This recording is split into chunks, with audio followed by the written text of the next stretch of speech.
Assalamualaikum warahmatullahi wabarakatuh. Hai teman-teman, perkenalkan nama saya Keisha Fatia Azahra, sering dipanggil Keke, dari Min 1 Kota Pekanbaru Riau. Kelas 4, umur Keke 10 tahun. Hobi Keke mewarnai dan menari.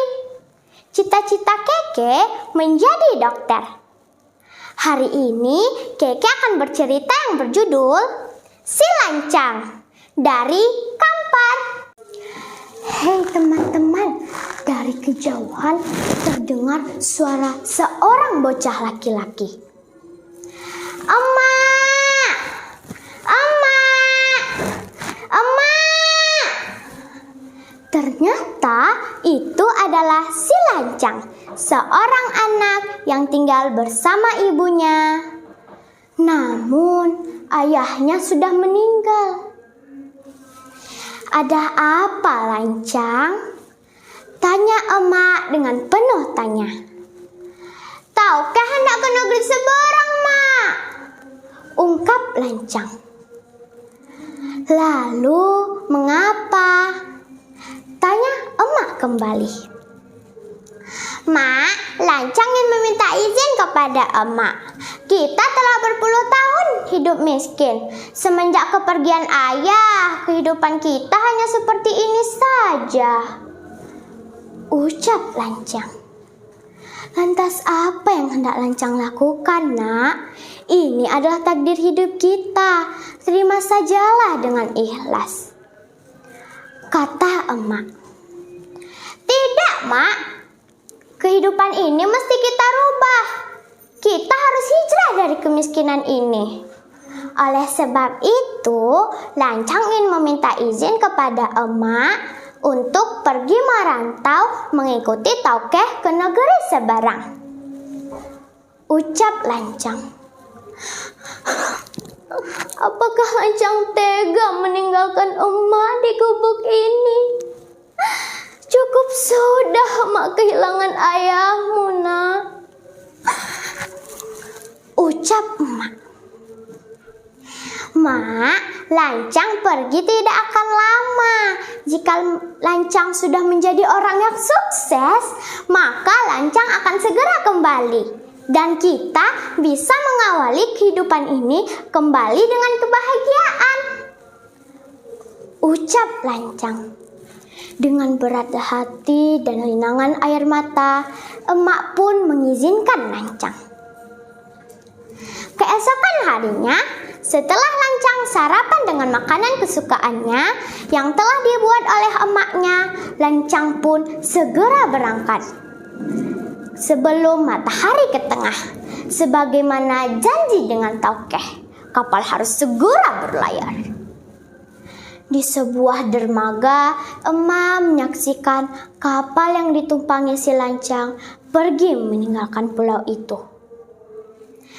Tahun demi tahun berganti, di negeri orang, Lancang disebut sebagai pemuda yang rajin. Sekarang Lancang menjadi seorang yang sukses dan menjadi saudagar yang kaya raya. Kekayaan dan keberadaannya membuat kepribadiannya berubah. Kini Lancang bukan lagi seorang anak miskin yang direndahkan, namun menjadi saudagar yang keras dan suka berfoya-foya. Pada suatu hari, dirinya mendapat undangan untuk pergi ke sebuah kerajaan. Lancang pergi menggunakan kapal megahnya. Lancang memutuskan untuk membawa seluruh istri dan kelasi kapal terbaiknya. Keperluan dipenuhkan di atas kapal. Berharap perjalanan dilalui dengan pesta pora. Tepat pada hari kedua, makanan di atas kapal Lancang habis. Kelasi menyarankan untuk singgah ke sebuah pulau dan membeli segala keperluan. Lancang menyetujui saran Kelasi tersebut. Singgah saja ke pulau itu dan beli semua yang kita butuhkan, ucap Lancang dengan angkuhnya. Akhirnya kapal itu pun merapat ke negeri antah berantah.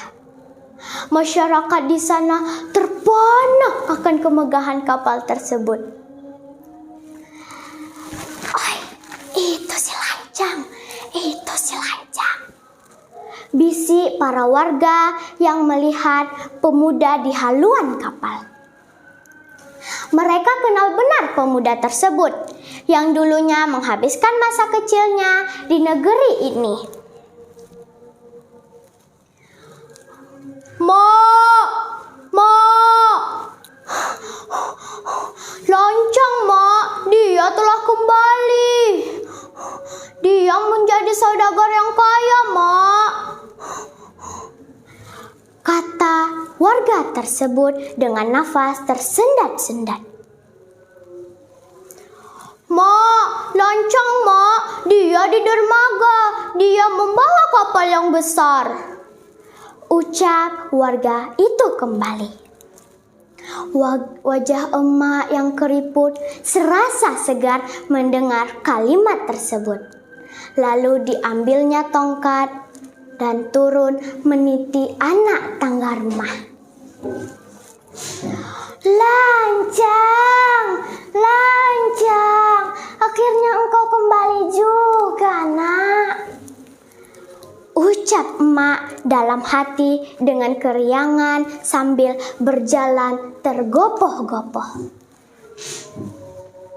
Di sisi lainnya, "Wahai tuanku, semasa hamba berjalan tadi, hamba mendengar hampir seluruh orang menyebut nama tuanku," tanya para Kelasi.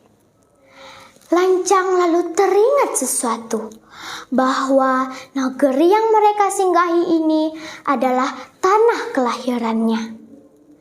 Namun Lancang merasa malu dan ia tidak mau mengakuinya. "Aku adalah saudagar kaya, tentu saja banyak orang yang mengenaliku," ungkap Lancang dengan sombong.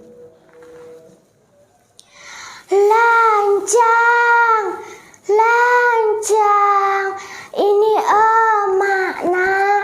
Akhirnya engkau kembali juga," ungkap perempuan renta tersebut.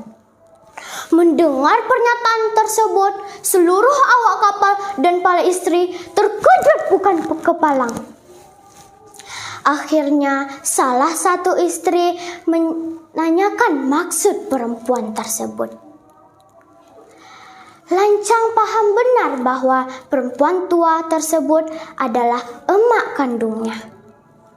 Namun Lancang merasa malu. Lancang tidak mau mengakuinya. "Jangan kau mengaku-ngaku adalah ibuku. Ibuku sudah lama mati," kata Lancang. "Lancang, Lancang, ini emak, Nak. Emak yang kau tinggalkan beberapa tahun yang lalu. Engkau berjanji akan merantau. Akhirnya engkau kembali juga," ungkap perempuan renta tersebut kembali. "Sudahlah, jangan kau mengaku-ngaku adalah ibuku. Ibuku sudah lama mati. Wahai Kelasi kapal, tinggalkan perkampungan ini," ungkap Lancang. Emak yang sedari tadi menyaksikan kepergian anaknya kini berbalik badan. Dengan linangan air mata, emak berjalan pulang ke rumah. Lalu dia langsung ke dapur, diambilnya lesung dan alu. Ya Allah, lesung dan alu ini adalah membuat makanan kesukaan anakku si Lancang. Bahkan terakhir sebelum dirinya pergi, jika memang pemuda tadi adalah anakku si Lancang, maka berikanlah dia pelajaran. Namun jika benar pemuda tadi bukanlah anakku si Lancang, maka berikanlah dia keselamatan.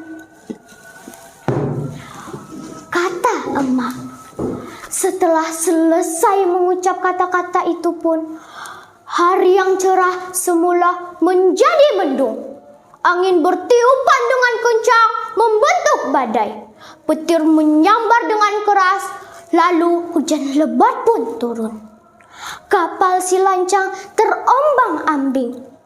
Lancang yang angkuhnya bagaikan debu di lautan, kini menyebut-nyebut nama emaknya. Emak, emak, ampunkan Lancang, mak, maafkan Lancang, teriak Lancang. Harta yang dikumpulkannya bertahun-tahun tiada arti hilang sekejap mata dengan bencana yang dilandainya. Nah teman-teman, cerita inilah yang menjadi kepercayaan masyarakat Kampar tentang asal-muasal Danau si Lancang. Konon kabarnya jika tiang kapal si Lancang muncul, maka curahlah hujan di kawasan tersebut turun dengan lebat dan membuat banjir tinggi. Dan negeri lipat kain diambil dari kain-kain si Lancang yang berjatuhan. Begitu pula dengan sungai Oguong, diambil dari alat musik gong yang juga jatuh dari kapal si Lancang. Jangan suka merasa nestapa, cari teman yang jenaka. Jasa ibu jangan dilupa, jika dilupa akan durhaka. Nah teman-teman, dari cerita ini kita bisa belajar bahwa janganlah durhaka kepada kedua orang tua kita. Dan tunaikan janji. Jika kita menjadi orang yang sukses, maka bahagiakanlah mereka. Sekian dari Keke, semoga terhibur. Assalamualaikum warahmatullahi wabarakatuh.